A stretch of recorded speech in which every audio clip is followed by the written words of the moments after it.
How are we, folks? It's the weekend. It's Maidencast, episode 31. And this week we are catching up with the Frank Bruno of metal. I think that's quite a good little... I just thought of that there and then. But I think there's a few parallels there. Because... won't stay down. Yeah, he won't stay down. When Frank did eventually win that world title, he had actually... been defeated 5 times, I believe.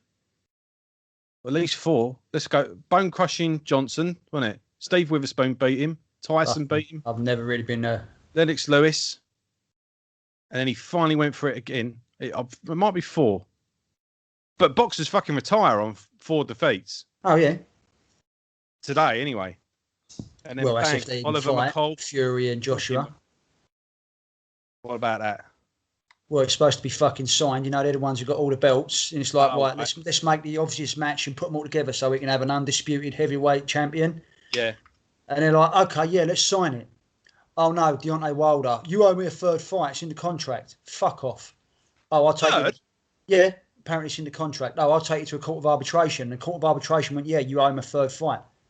Who's that then? Anthony Joshua? No, Fury. Because they had the draw, didn't they? Then fucking Fury beat him. But no, apparently Deontay's got a 3rd fight in the contract. And Fury was like, look, fucking do one. But then they were like, no, you got to do it. And apparently Deontay Wilder said, give me 20 million and I'll walk away. I mean, boxing's a fucking joke, mate. Yeah, it's a joke. It's all a joke. It's all a fucking bollocks because this is all just... Joshua's a bum as well. And it's just an embarrassment. Tyson Fury was on Joe Rogan's podcast a few years ago now. Yeah, Joe Rogan loves him. But he was talking about it then as like fighting Joshua, and he just said he explained to him it's not about who's on the. No, it's not a computer game where you work your way up the board and you fight where you meant the thing. It's all about it's all about the managers come into some sort of contract. Because most of boxing now, you've got all the top guys, and the rest of them are bums. You know, that's why I've moved over to... Hello, got an invader. That's why I've moved over to MMA. Because it's like, all right, not all the time, because you've got people like Conor McGregor and that, but most of the time, you'll get 2 guys in the top 3 or top 4 will fight for the chance to fight. It's a bit more of a meritocracy, yeah. You know, but no, boxing's a fucking joke, and it died a long time ago. Yeah.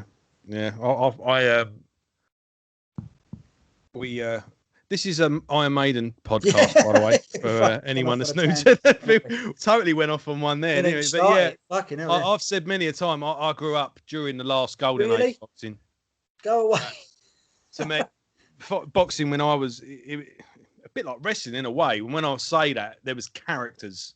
That's it, yeah. Like Chris Eubank, as much as respect, people hated Chris Eubank. Oh, yeah. Chris Eubank was a pantomime villain. Yeah, he knew he was like Ric Flair. Like he knew he played the audience hated him, and he played up to it because all of his fights sold out because he was undefeated.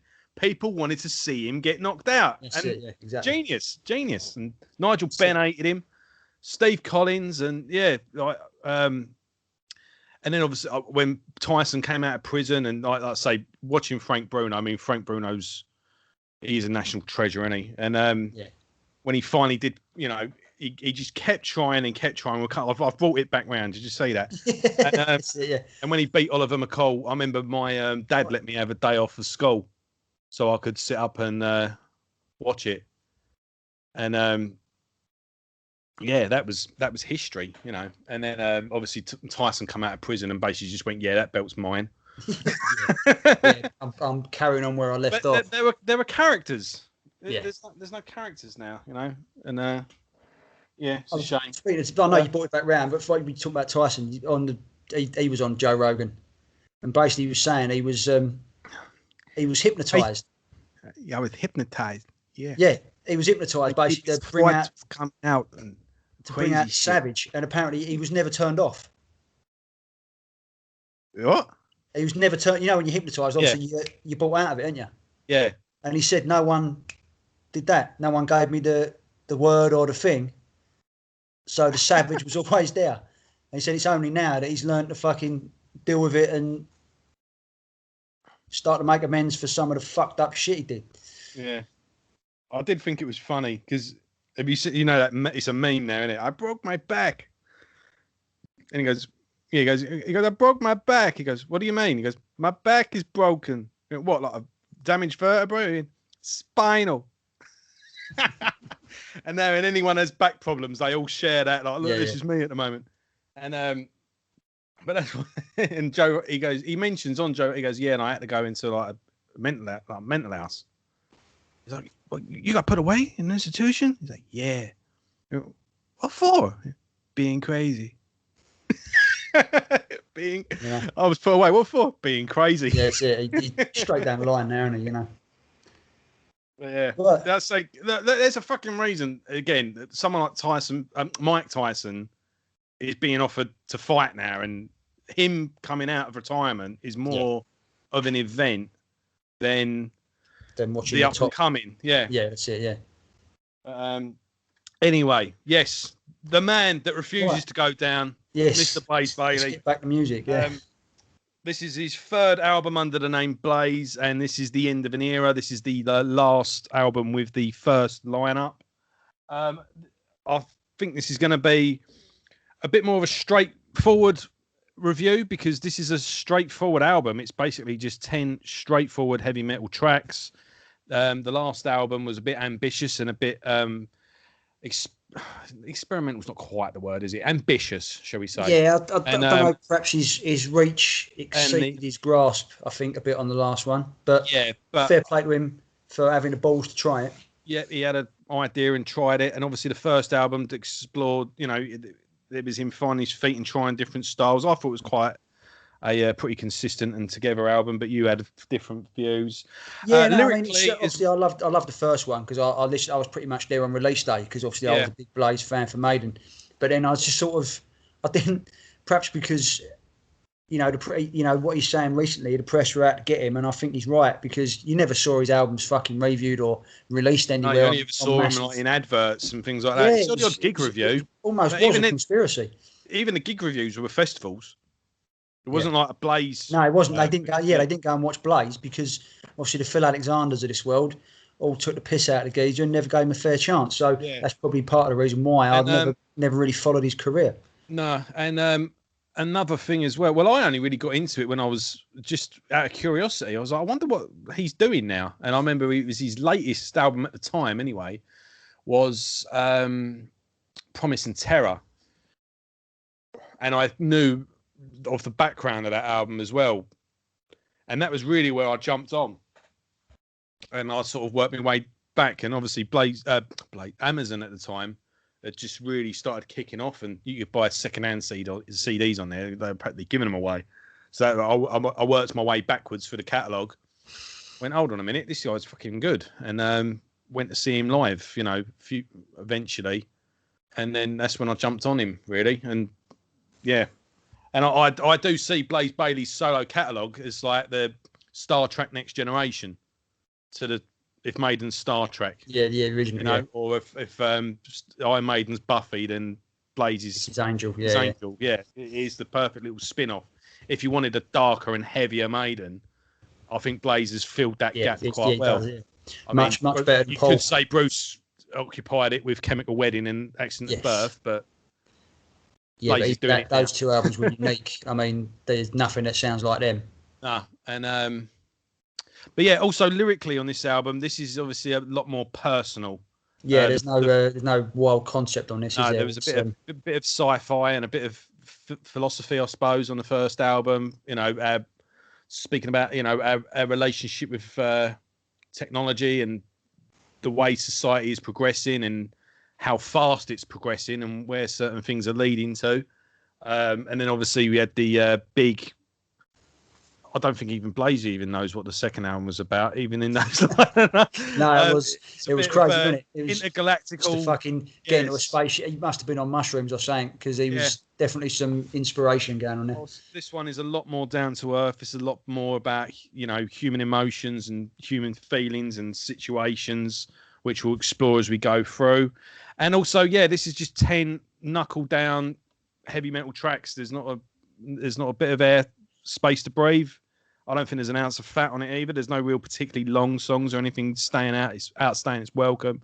It kind of starts to vary a little bit towards the end, but pretty much at the gate, we're headbanging, basically.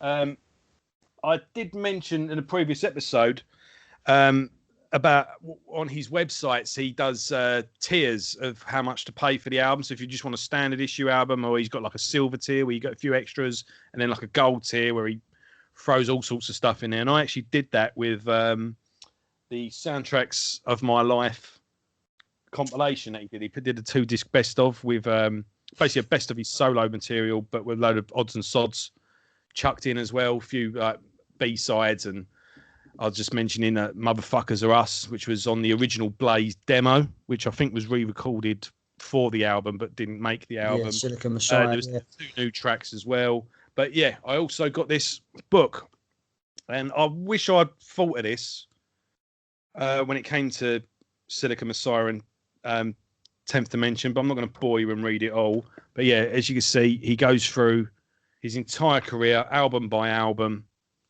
giving you an account. Look at that. Oh, look at that handsome bastard. Look, that's straight out of Smash Hits. That is in it big time, yeah. Designer stubble and all sorts. Yeah. There's an account of his audition with Iron Maiden. Then you got the Iron Maiden albums. He even talks about Best of the Beast. And so then we got like Silicon Messiah. And just a quick, I'll read this first and then we'll go through the story of what's gone on so far. So Steve Ray and John Slater had left some basic ideas they had worked on. The floor of my living room was covered in pieces of paper, beer mats, flyers with notes on them, and I had made songs and ideas and lyrics. I also had a couple of unfinished poems. From 10 a.m. each day, I worked on piecing together some of those notes into lyrics and songs. One of those notes was a small pocket-sized notepad I had since my Wolfsbane days. The line, "If that phone call is for me, tell them I don't exist," inspired the lyrics for Hollow Head. I was diagnosed with depression after recording the 10th Dimension album. Once I knew what depression was and how it affected me and my cognitive functions and views about events in my life, some of the dark episodes in my past started to make sense to me. The lyrics to Soundtrack of My Life, Hollow Head, Regret, and Tearing Myself to Pieces explore that situation. It felt at the time that it was a life and death struggle for me as an artist. Andy Sneap had designed and built his own studio since finishing As Live As It Gets. That was the live album that was released previously. Good live album, by the way. We're going to do an Iron Maiden live album episode, and if we get round to it, we'll do a Blaze one as well. Or maybe just like overall of the solo live albums. Yeah, we'll see how it works out. Cross that bridge when we come to it. But it is a very good live album. He had... so after finishing his Live That Gets, but had not fitted his equipment into it, he said we could rehearse our songs there and be the first people to record there if we helped with getting all the stuff from the old studio and fitted it into the new place. Jason Bold, I think that's Bowlld, came and played the drums for me as a session drummer.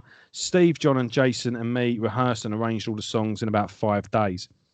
Jason finished all the drum recording in 1 day. The rest of the recording, mixing, mastering was done in 10 days. The album was completed and I rode my old KZ 1300 Kawasaki home and started taking medication for depression. There you go. Right. So I think the band had started to sort of fracture at this point. Yeah, my boy ain't there no more. Yeah, the Jeff is setting the thing as well. As much as Blaze had a golden parachute when he left Maiden, I think he'd actually remortgaged his house to keep this band going, and I think things just weren't returning. I don't know that for a fact, but I think that's pretty much what was going on. Yeah, you can read between the lines on that, can't you? I mean, it's... And I think as well, you've got the big art pieces on the first album, while this one you just got like a close-up of Blaze's face. You had liner notes, you had like a collage of all these live photos and that. This one, you just get lyrics and that in the middle. But that's just that simple photo, I think, captures the atmosphere of this album quite well. It's just it has that feeling of just when you're in a band and you're in that rehearsal room and you lock in and you're in that carpet on the walls, egg cases on the ceiling, boxes, the two really thick wooden doors, and when the world just disappears, and you 4 or 5, however many you are in a band, and when the song comes together, and when you're getting tight and you just lock in, and you get that feeling at the point where you don't have to say anything, you just have to look at each other and you know which one's doing what. Yeah. And that photo there just captures that atmosphere, and I think that's the atmosphere that's captured on this album. So, if anything else you want to say before we get into the music? No, I just say brought in a new rhythm section. So it's a bold move because, not that he probably didn't have much choice in the fact, but bringing in an entirely new rhythm section is you got. Well, I think they got to bed them in, ain't you? You know, it's because you got obviously your two guitarists. Same two guitarists know each other inside out, but they've then got to click with an entire. The foundation is totally different. Yeah, so it's a bold move, and I don't think that's it what pays off. Sorry, I think that's what session musicians are hired for, though, aren't they? I ain't got really much time for them. I mean, all right, they're making their money from it, and fair play to them. But for me, I ain't got time for that. How you can go from just one to another. Music's supposed to be, from the soul. You can't just go in and just not for me. Tends to be drummers that do that, though, isn't it? I mean, It pisses me off, to be fair. And Gin Hoglan, I like to gel and get into it and find out the inner workings and all the rest of it and really absorb what's going on. And you can't do that if you're a dep. Not my opinion anyway. It's not right. Yeah, I suppose there's different layers to it, isn't there? I mean, I think, I don't know, say someone like Gene Hoglan, as much as the amount of bands he's been in, he's never done anything totally crap, has he, or something that's of course he ain't. You don't see Gene Hoglan drumming for Miley Cyrus. You ain't asking for Gene Hoglan, are you? Yeah, but what I'm saying is you won't see him drumming a pop group or no. But I think with Gene Hoglan, he said that he knew Dark Angel was going to hit a wall pretty soon. And he was just like, well, what am I going to do? How am I going to... Anyway, I just basically knew I was going to be so good that anyone would hire me, that I would be able to just walk in and I'd be an undeniable name. And he's done it, hasn't he? Yeah, and he said the person that I sort of clocked onto and went, I'm going to be him, was actually Cozzy Powell. Yeah. Because that guy drummed for everyone. He was a hired gun. Yeah. He'd be in Black Sabbath one minute and Emerson, Lake and Palmer. He did that one album, didn't they? Emerson, Lake and Powell. Yeah. So, So let's crack on with the opening track, Alive. There's no messing about on this one. A nice big thick riff, nice big groove, and Blaze is ranting and raving about someone who thinks they're a bit more important than they are. And I think it's got a great, nice big mid-bass groove. It just all reduces down to the dun dun dun dun, while he's singing with a nice little and then kicks into that dun dun dun dun dun dun dun. I think the riffs on this are really nice and thick. There's not too much fretboard bouncing around. There's a lot of straightforward, just nice thick power chordy riffs on this one. Some of the songs, some bands come to mind is more of like I said a few episodes again, that nice 90s British metal, which was always sort of not quite for the Americans, but a bit too heavy to be indie. So think the Almighty or the Wild Hearts, maybe. I mean, there's a song that comes up later that actually, I thought on a good day, Therapy probably would have pulled off. But go on. Yeah, I'm completely opposite you, really. This is it starts off more like Godsmack than Blaze. It's a very Godsmacky riff. In fact, when I was listening to it, I was like, fucking hell, I actually went through the Godsmack back catalogue trying to find it. But it must be a where a guitarist plays a riff, but it's very similar. But, pre-chorus is pretty good. And the mellow interlude's effective, but it's uninspired for me. Compared to, you've had Ghost in the Machine and Kill and Destroy, those two really set you off on the journey. They're like, right, this is what this album's all about. They really fucking grab you by the fucking ears, and they're not going to let you go.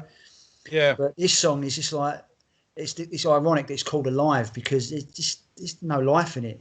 It feels like we're running out of ideas already. It's like, fucking hell, and this is supposed to be the song that hooks me.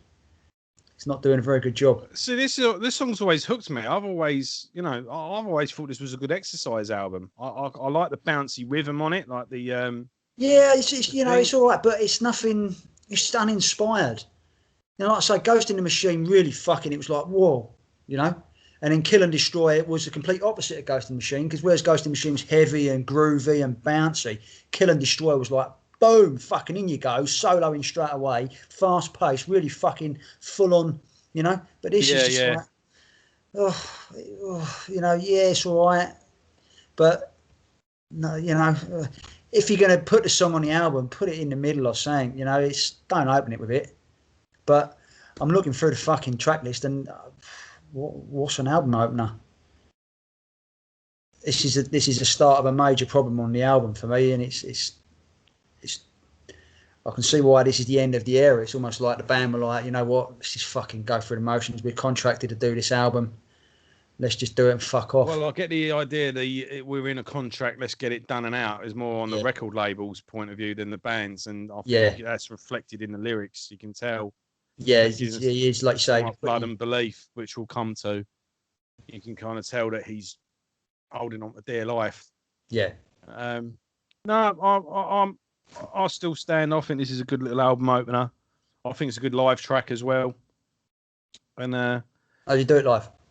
Yes, there's 3 or 4 songs on this that are regulars in his live cool. set. I might find a bit more. As we were talking about last week, didn't we? I think talking about how when the song played live, it comes into its own. First time I saw him, the next song, 10 Seconds, he actually. I don't think he didn't finish with it, but it was one of the last songs, and it was like, yeah.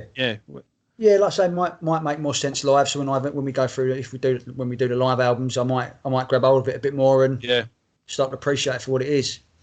But it's well put. I mean, it's Andy Sneap, for fuck's sake. It sounds the bollocks. You can hear everything sounds really good, but it's just not kicking down any doors as an album opener should.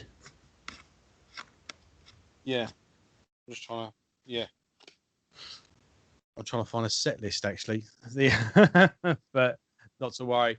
Right, so 10 Seconds kicks in with a bit more of a more interesting riff. Maybe this one could have been a good little album. Yeah, I was thinking actually when I was just saying what I said, it's got I do like the intro, and it's probably the first and only song ever written about the Fast and Furious saga. The chorus, or talking about a 10-second car or 10 seconds and when did the first Fast and Furious come out 2001.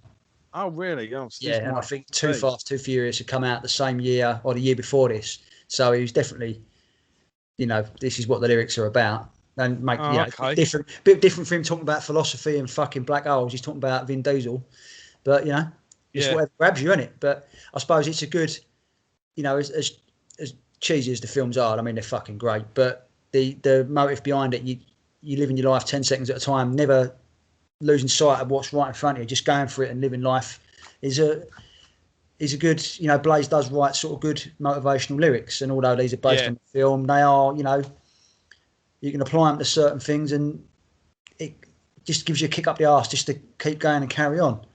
Yeah. Like I say, the music on this is pretty good. The bass player he fills in well with the spaces, and you can the new drummer is proving he can do the business, but I wonder what it's all right. It's better than Alive, but it's still not what I want from Blaze. Not what I've seen on the previous sort of 20 odd songs. Not what he's capable of. The drummer on this album is now the drummer for Bullet for My Valentine. Oh, is he? Right. Fucking hell. Because the first drummer from Bullet for My Valentine was all right, but weren't nothing special. But then they got a new guy in, and he was like, fuck. So he started off well then. Yeah, he was in Pitch Shifter as well for a bit, as well apparently. When did this album come out? British metal, oh then. fucking hell! He's been in Fight Star. He's been in Killing Joke. Oh, yeah, this guy's done the rounds. Yeah. Yeah. That's pretty much every style of British metal covered in known bands, isn't it? Yeah.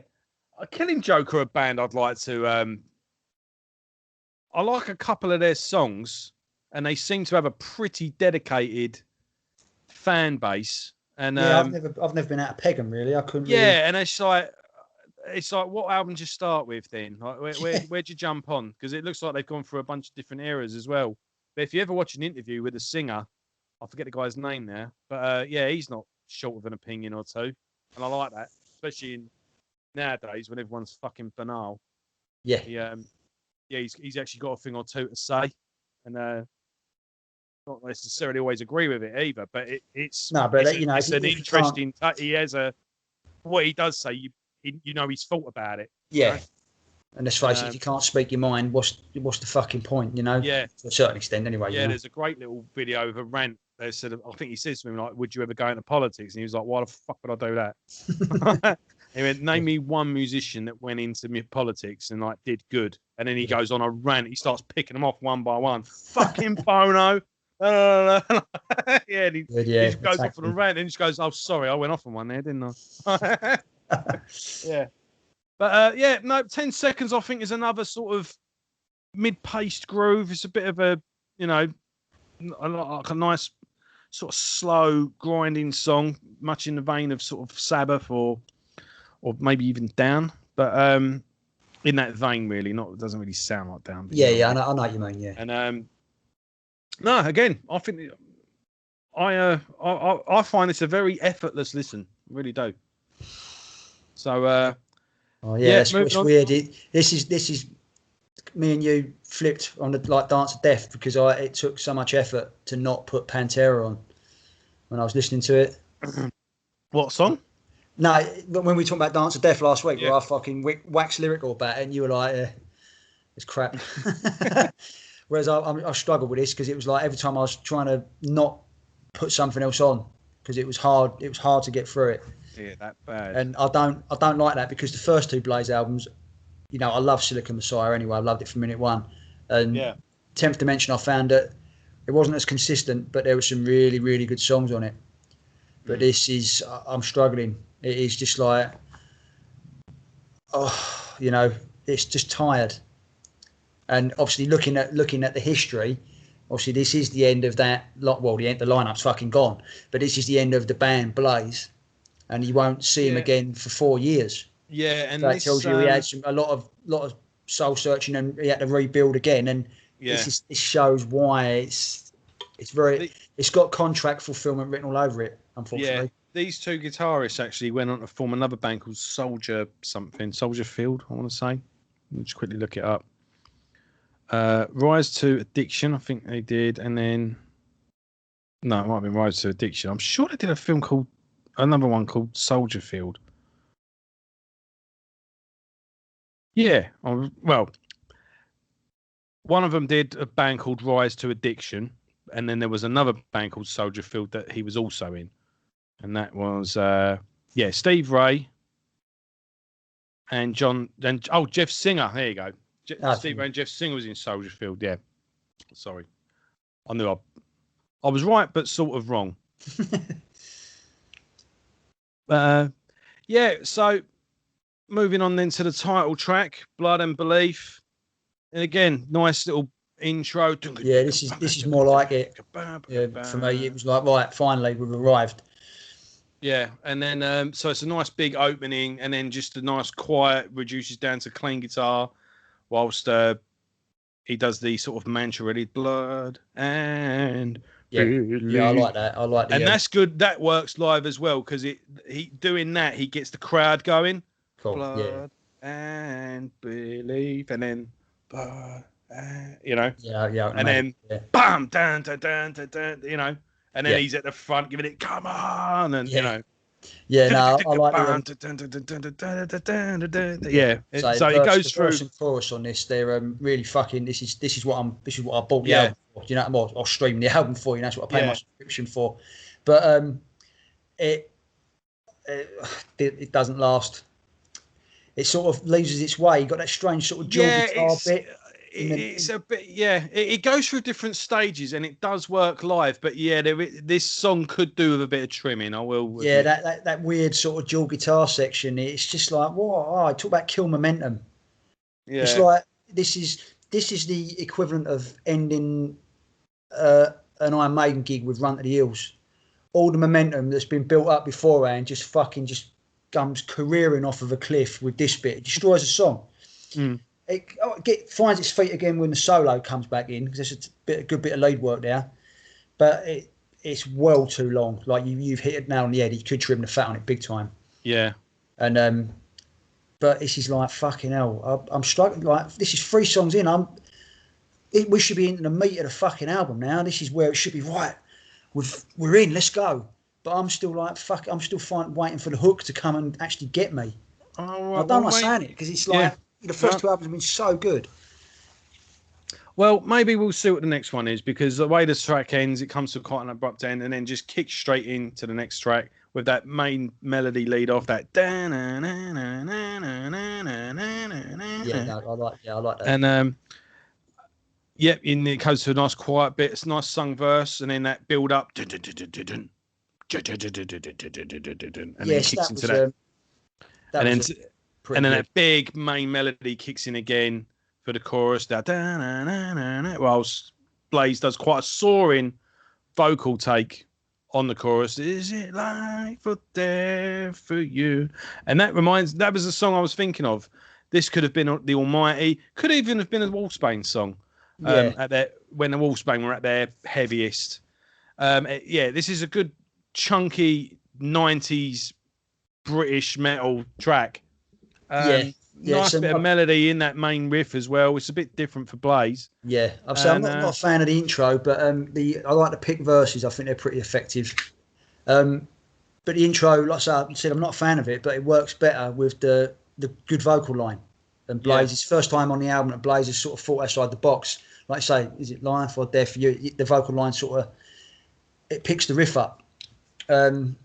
It falls down a bit on the solo section though. It doesn't work, and it sounds like they're just cobbling ideas together. And I know Blaze has never been the best lyricist, but falling down's a hazard when you're standing up, and if you fall, remember that you can get up again. There's no hidden meanings there, is there? I mean, that's on the nose, painfully on the nose. You know, I get what he's trying to say, but a good lyricist would write that so much better. But I will say, the drummer earns money on this track, though. His lyrics do get a lot better on the later albums, and I think he does do some really good, inspiring lyrics as well. I can see the lyrics to this. You can see where he's trying to go, but he just don't quite know how to craft it in a way that's, you know, you've got to leave the cheese behind, but send the message off, and he hasn't quite mastered it yet. Hasn't quite found that balance. No, that's it. But you know, he's still early on. But no, like I say, the drummer, he earns his paycheck on the song. It's the best thing on it. He smashes it. So doesn't overplay, does enough, but there's still a few flashy bits that show you that he knows what he's doing, knows his way around the kit. So fair play to the guy. So, now, what do we reckon of Tearing Yourself to Pieces? Track 5. Finally, Tearing Yourself to Pieces. There has been some fresh ideas, and it's just taken this long to get there, which is piss poor in my opinion. You shouldn't be waiting around to the 5th track on halfway through the album to get there. You know, and like I say, the intro's fucking brilliant, and with Blaze thinking outside the box with the vocal effects. He's not just singing, bare. He's actually put some effects on the vocals, and then it fucking kicks in hard. And the pre-chorus, you've got Fear and Loathing. I can't remember the rest of the lyrics, but it really sounds like Ozzy. Yeah, the way he sings it really sounds like Ozzy Osbourne. I was going to say the same thing. This actually, I can't remember if it was this song or that. Yeah, it must be this song. Oh, I was listening to it yesterday and thought of that. Actually, I thought, Christ, this could actually be on a Ozzy Osbourne on a solo album. Yeah. You know, he does it every so often. You can really hear his influences. During the it's the sort of middle bit. What's the lyrics? Da, da, da, da, da. Yeah, will you live a lie? Yeah. Do you live or die? Da, da, da, da, da. Well, yeah, you do think, fucking hell, yeah, this is Ozzy. Yeah, good point. He wears his influences on his sleeve a lot of time. Like. But that bit of the song sounds like something on Ozzy's solo. But that opening riff for this song is got Tony Iommi written all over it. Yeah. So this actually reminds me of Sabbath and Ozzy. Yeah. But and there is a difference. A lot of people, a couple of times on the last album, we said that they're very Sabbath. So obviously the guitarists are bang into their Sabbath, and obviously, you know, he would have been influenced by Ozzy when he was growing up. So it's only plus he's a Brummie, so exactly, yeah. So it's, you know, but no, this is the fucking best song on the album by a country mile, and I like good use of wire on the solo. Even the guitarist is thinking a bit outside the box now. Yeah, you know, the ideas are finally coming out, and that weird bit when the song is playing out, you've got that weird picking that comes over it. Yeah, the song's playing. It's almost like "To Live Is to Die" by Metallica, where they're playing the main riff and you got the picking that fades in. I think there was another section on another song that reminded me of Metallica actually. I can't remember which one it was. Yeah, I had more comparative things yesterday than I did listening to it today. I listened to it today on the way home from work, but yeah, Metallica, even in their most basic form, like sort of Black Album era, you know, with a dun, you know, it's still all right. So we're getting warm. I know what you think. Finally, this is the start of something good, and the answer is no. What was the album that I wasn't? Yeah, No Prayer for the Dying was the one I struggled with, wasn't it? So I know what you mean. I'm in the shower. The whole yes, you wait for the hot but there's just no pressure. There's something. It's trickling. It's just not. Yeah. But it never really comes, I'm afraid. But Hollowhead. I mean, no. It's for me. This is reminiscent of latter day Megadeth, and that's not a compliment. You know, it's. Now, see, I really enjoy this song because I thought, right, he's actually putting in a bit of humour. And this, you know, this is where I hark back to the Wolfsbane days. Because Wolfsbane they're a funny band, they were. I think they had so much variety, but that was their strength. But I think ultimately it was also their weakness, because I don't think people quite knew what to do with them, because they would have a real serious, heavy song that was metal as fuck. But then they'd have a song that was funny.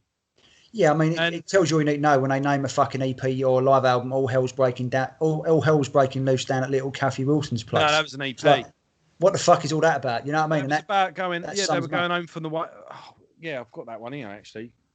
All hell's breaking loose, Kathy Wilson's place. Yeah, and it's like, I don't know, something like aliens invade the fucking town while they're on the way home from the pub or something. Yeah, it's weird.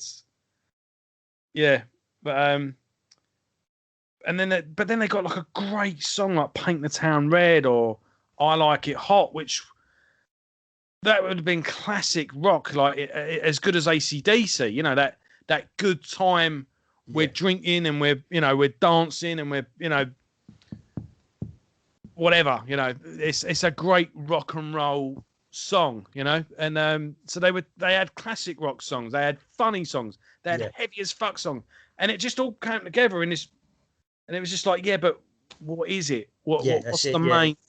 Yeah.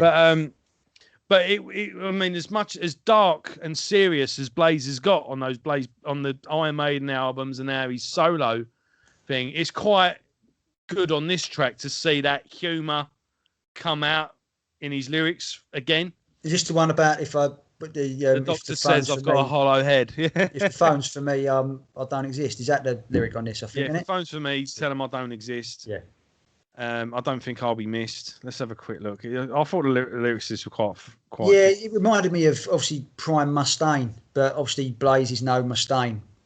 Yeah, Dave's got a way of spitting out these sort of lyrics, you know, and. I've been told I'm not to blame. There's just an empty space where there should be a brain.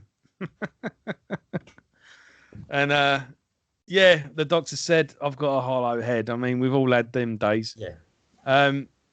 Yeah, I like this one. And like I say, it's good to see Blaze using a bit of humour in his lyrics.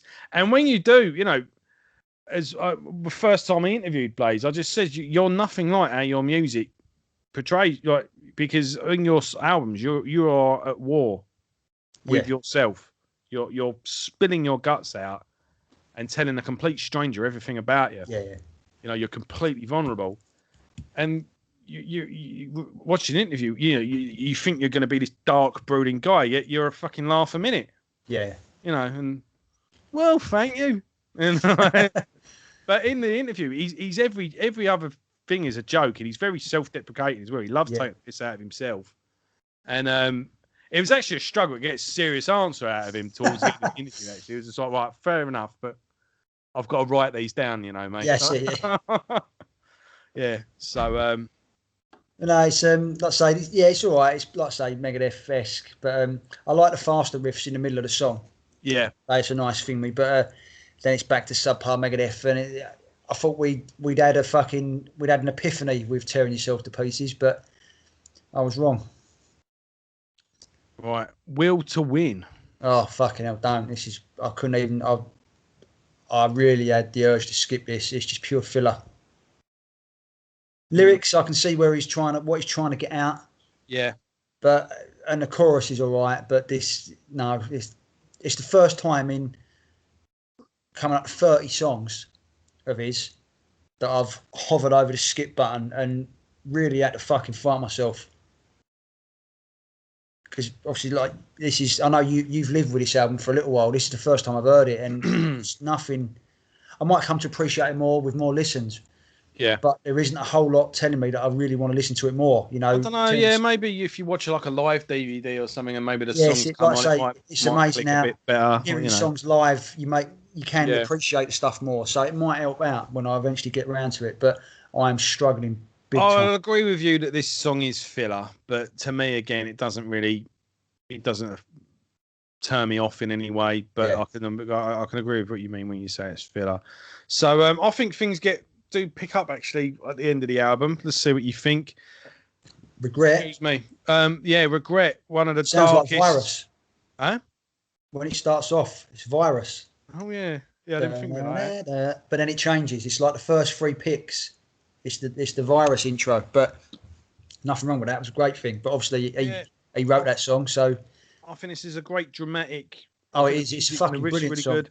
And I think the lyrics are really, there's he's in a fucking dark place on this song, and it looks like it's not a breakup song, but it's obviously reflecting on a relationship that's lost.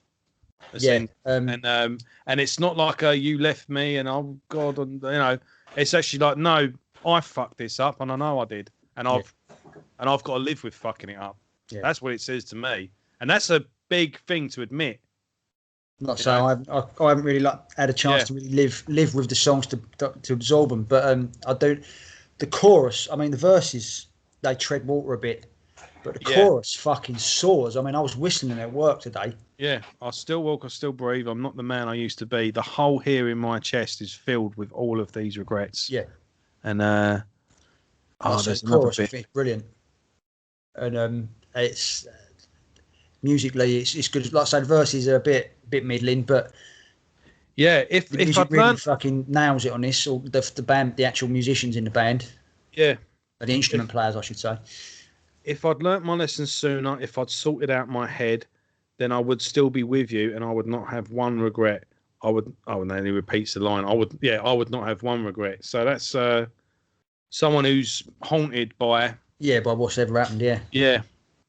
No, I think it's a really, really dramatic song. Quite a dark song. I do like it. It's the second best track on the album. Like I say, that chorus just goes, fucking hell, it's a proper earworm. Yeah. Like I say, I was whistling it at work, and it was like, What was that? Sounds like LV 426 out there. Yeah. Yeah, I've got this proper windy, and make sure is that foundation down all right? Yeah. You fucking end up doing a Mary Poppins, not Mary Poppins, a fucking Dorothy. Waking up noise. it's far too heavy. It's full of metal. Yeah. Gosh. Yeah. Get in there. I remember once as well. I bought a couple of beers down, and literally as the door opened, like flicking on a switch, that heavens just opened. It was like shower.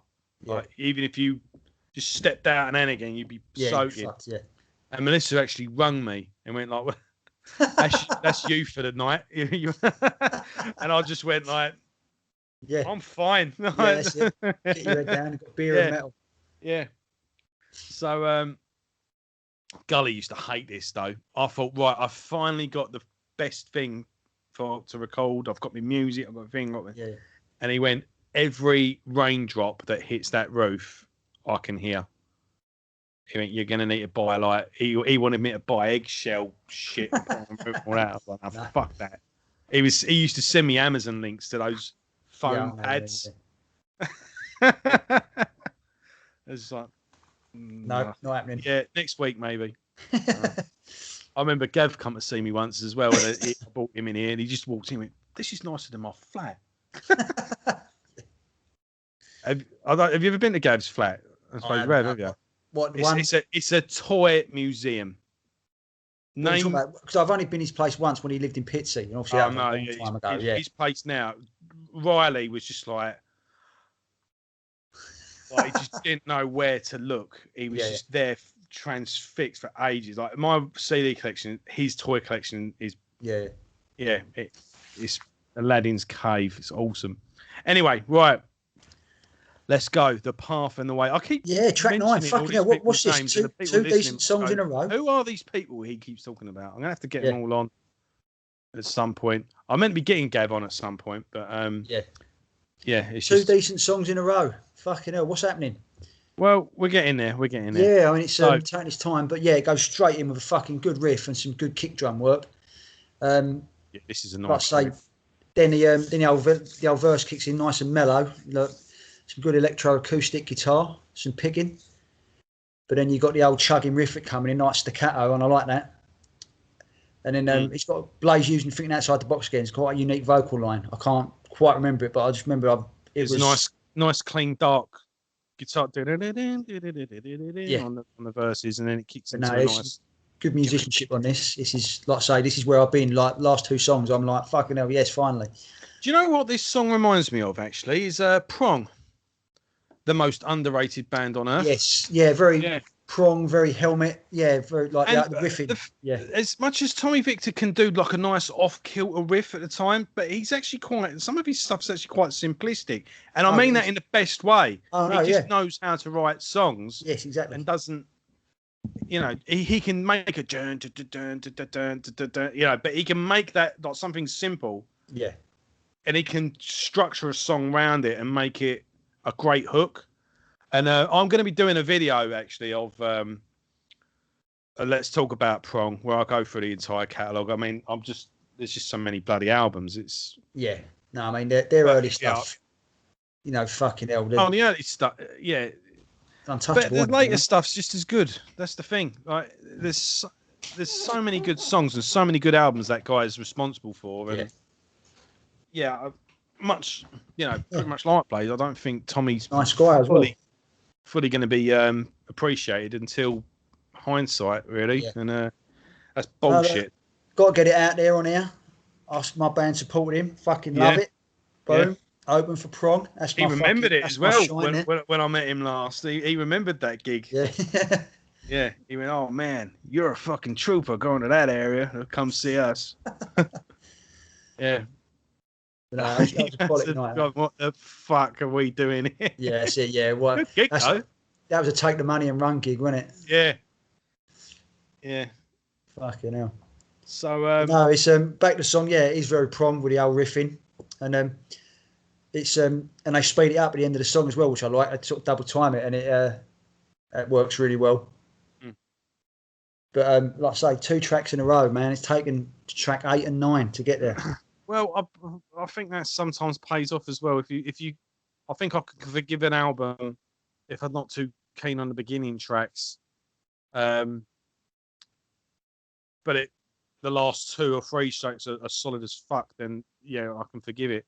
I think that's one of the big things with that first album with Rob Dukes that Exodus did.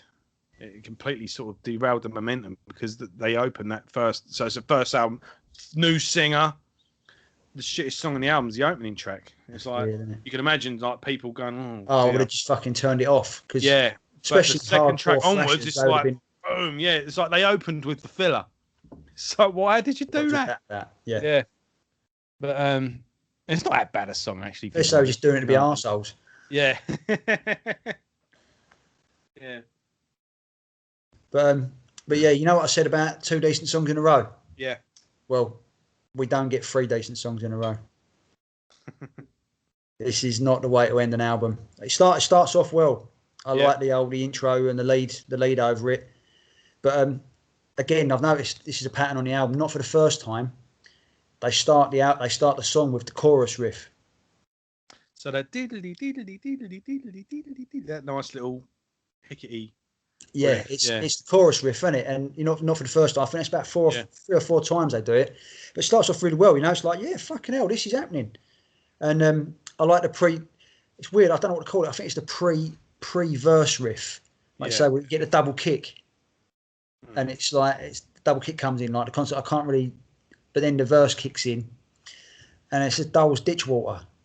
I like, lyrically again, I like where he's trying to come from and like say really being reflective on his life and stuff like that. But the song don't really go anywhere. And as we've discussed over the last sort of 30 episodes, your album closer is as important as your album opener. You've got to fucking kick them in the nuts to grab them. And then you've got to kick them in the nuts to finish them as well, so they don't forget. And this album doesn't have either. And it's just, we go through so much, we tread so much water to get to something good.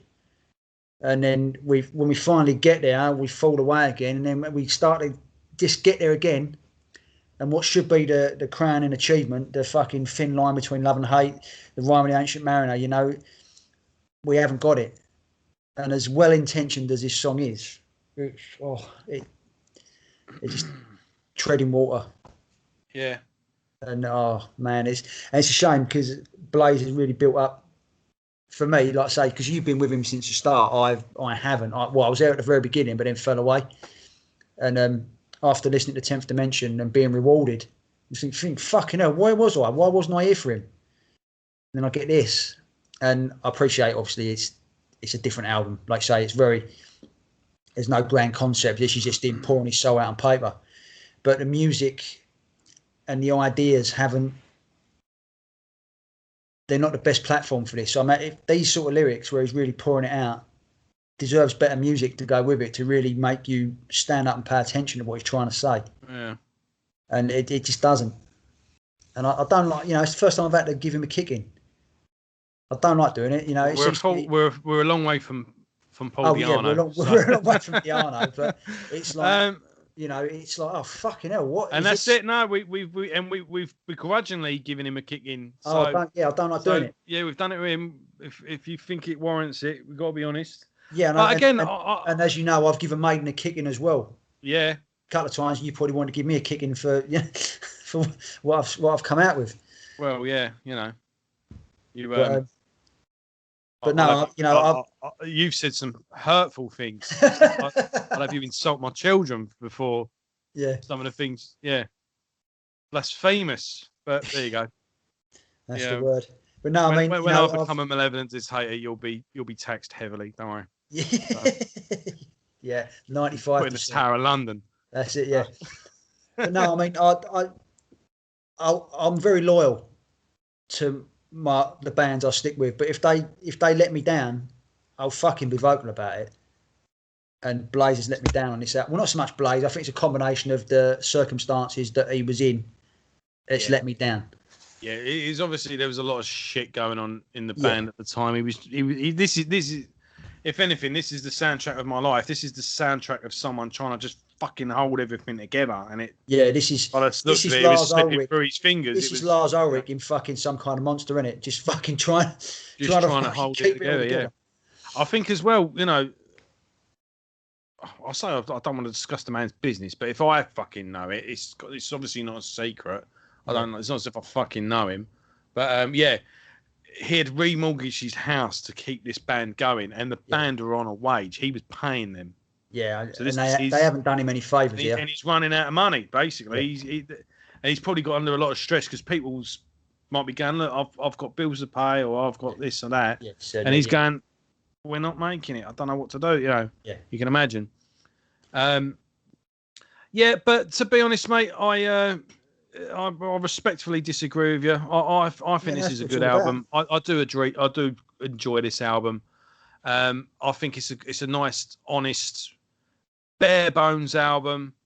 Yeah, lyrically they are. You say it seems like you seem this is a bit of. I think it's fair to say, and I don't want to speak for you, but you think there's a lot of good ideas on this album, but it's just not being. Yes, yeah, there is. There's diamonds in the rough, and just when you think they're gonna start, here we go, it falls away again. It's like, you know, in those things as well. The drummer knocked it out in a day, and then they knocked it out in 10 days, and I think they arranged the songs in 5. To be fair, so you can imagine they were on a tight budget. Yeah, I mean, to be fair to the drummer, obviously I shit on his being a session musician earlier, but it don't take away from the guys playing, and he is one of the shining lights on the album consistently. Yeah, even some of the worst songs on there, there's drum parts where you're like, fucking hell, you know, drummer's having fun. He's having a right go, and you can. Andy Sneap goes, look, tell you what, do a bit of lifting and shifting for me, and help me place it all together, and I'll knock a bit off the bill. You can imagine, like they basically became his labourers for a couple of days. Exactly. Yeah. So it was obviously done on a budget. It was done with limited time, so that it probably could have done with a bit more TLC. Yeah, a bit more care and attention, but like I say, more money thrown at it, a bit more time. Circumstances haven't allowed this album to be all it could be, I think, and obviously I'll take that into consideration, because if I were just being brutal about it, I'd say this is a 3 out of 10. But like I say, there's bits in there that show me that I want to bump this up to 5, you know, because like I say, when it gets going, fucking hell, there's some real stuff like Regret and all that. There's some really good songs on here. But yeah, you've frozen, or have I gone? See this as a band sort of giving it one final punch on the way on the inevitable defeat. It's like, I've lost anyway, but fuck it. I'm gonna make this last round, the hardest round this fucker's ever made. Goes back to your Frank Bruno analogy, doesn't it? Frank Bruno analogy, yeah. So yeah, I think it's a defiant fuck it, let's go down in flames album, and they've thrown everything they can, and the band's Blaze. Because as the band, we come back with a new lineup on the next album, and that's the first album under the name Blaze Bailey. But which is we'll cover that story when we come to it. But I would have said that this album was a good solid 8 out of 10. But you know, I am taking on board what you're saying, so maybe I'll knock it down to a 7 and just give it a good. I think it's a good solid album. I mean, it's certainly far from Blaze's best. I mean, I'm not under any illusions. Yeah. You know. There are better songs and better albums before it, and there's a hell of a lot better albums coming after it. The best is yet to come from Blaze. So I look forward to getting there. But yeah, it's just a bit of a shitter because we've had two good albums, and this was supposed to be, you know, and it's like, oh fuck, back to square one sort of thing. Yeah. But it's no Diano. Let's put it that way. Right, I think we've concluded then with that episode.